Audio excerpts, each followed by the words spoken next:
ये सत्य घटना है परमात्मा कबीर जी की एक अविश्वसनीय महिमा की, जो उन्होंने लोधी वंश के एक दिल्ली के बादशाह सिकंदर लोधी के साथ की।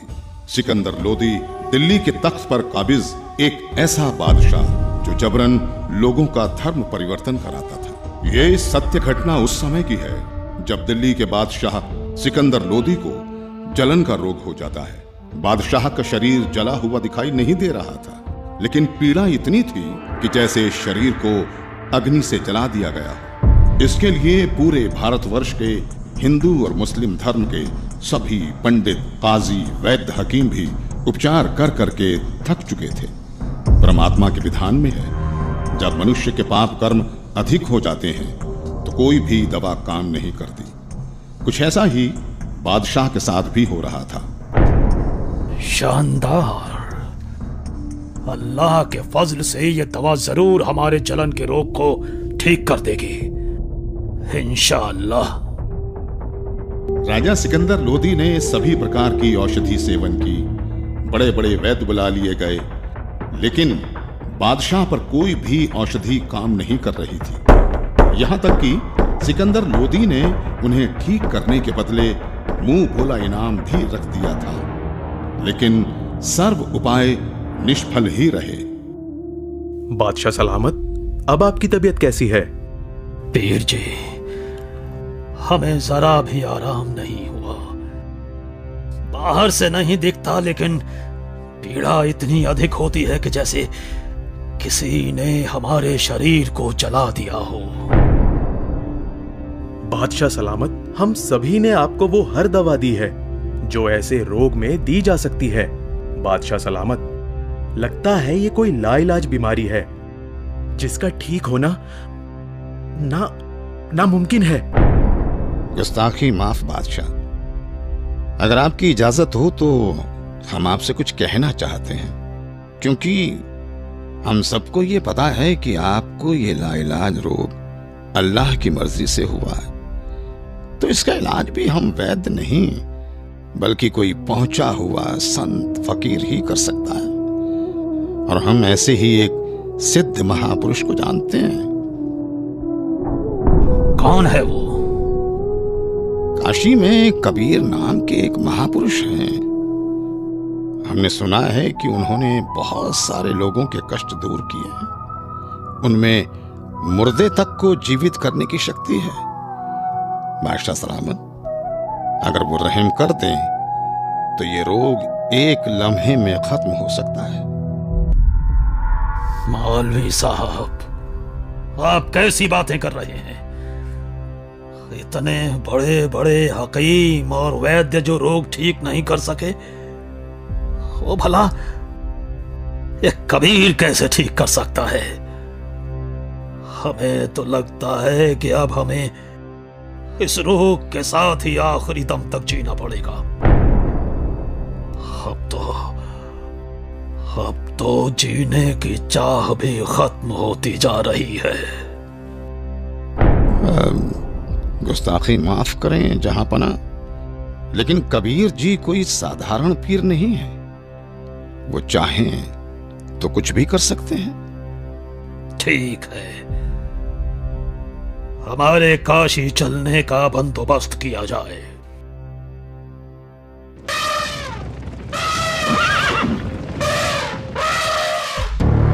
काशी नरेश महाराज वीर देव सिंह बघेल की जय हो।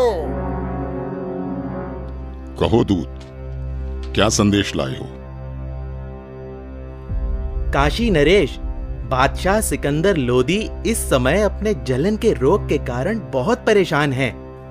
उन्हें बताया गया है कि यहाँ कबीर नाम के एक महापुरुष हैं जो बादशाह के जलन के रोग को ठीक कर सकते हैं।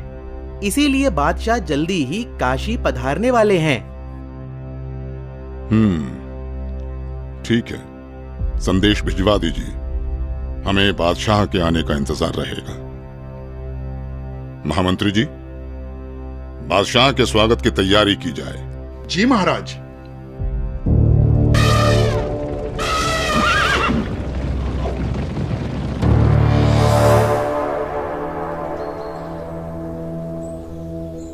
बादशाह सलामत, कृपया भोजन ग्रहण करें। वीरदेव, मैं तुम्हारी खातिरदारी से बहुत प्रसन्न हूं, लेकिन मैं कुछ भी खा नहीं सकता।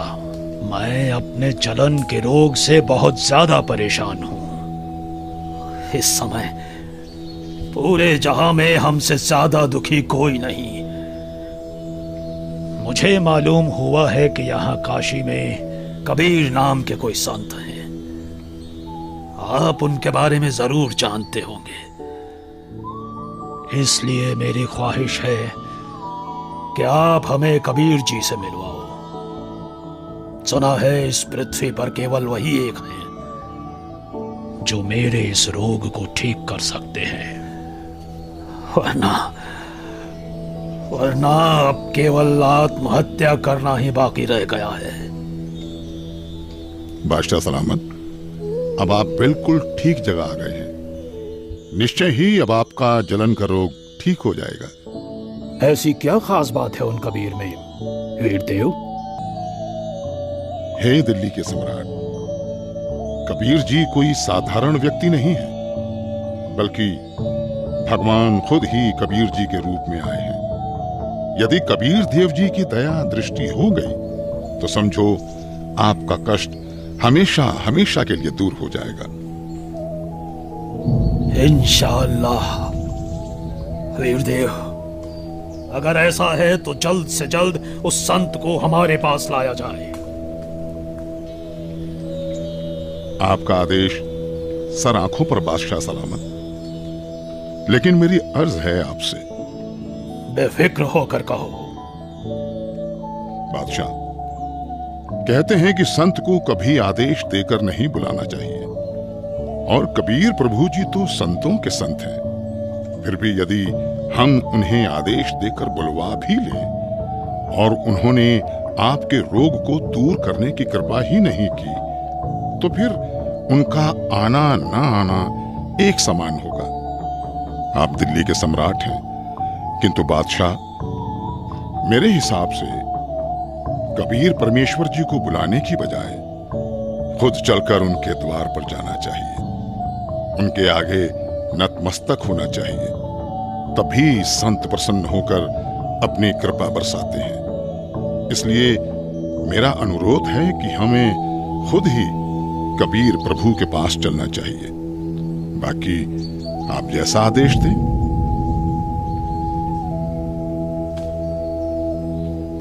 ठीक है, मुझे अभी कबीर जी के घर ले चलो। मैं अभी के अभी कबीर जी से मिलना चाहूंगा। बादशाह सलामत, कबीर प्रभु जी रोज शाम को अपने गुरु रामानंद जी के पास जाते हैं, जहां वो सभी भक्तों के साथ मिलकर आरती किया करते हैं। अभी हमें श्री रामानंद जी के आश्रम ही चलना होगा। इंशाअल्लाह। हे परवरदिगार, लाज रखना। आपके दर्शनार्थ आश्रम की ओर निकल तो पड़े हैं, किंतु वहां तो स्वामी जी ने मुसलमानों का अंदर जाना वर्जित किया हुआ है। दया करना भगवान।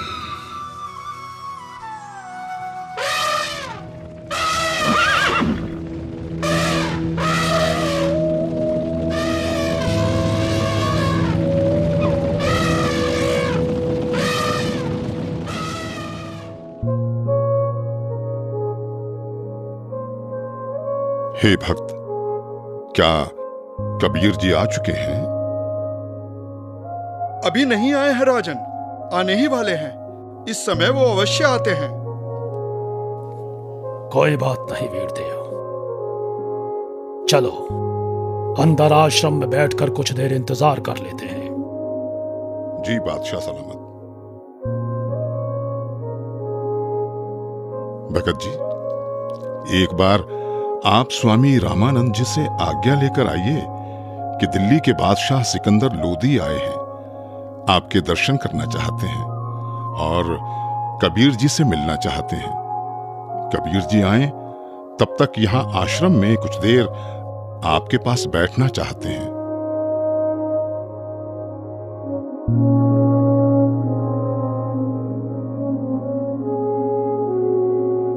प्रणाम गुरुदेव। गुरुदेव, काशी नरेश वीर देव सिंह और दिल्ली के बादशाह सिकंदर लोधी आए हैं। उनको कबीर जी से मिलना है। उनके आने तक वो आश्रम में बैठकर इंतजार करना चाहते हैं। क्या कहा? सिकंदर लोधी? जी गुरुदेव। उन मांस खाने वाले पापी मुस्लिम मलिच्छों के लिए यहाँ आश्रम में कोई जगह नहीं। कह दो उसे कि बाहर ही इंतजार करे।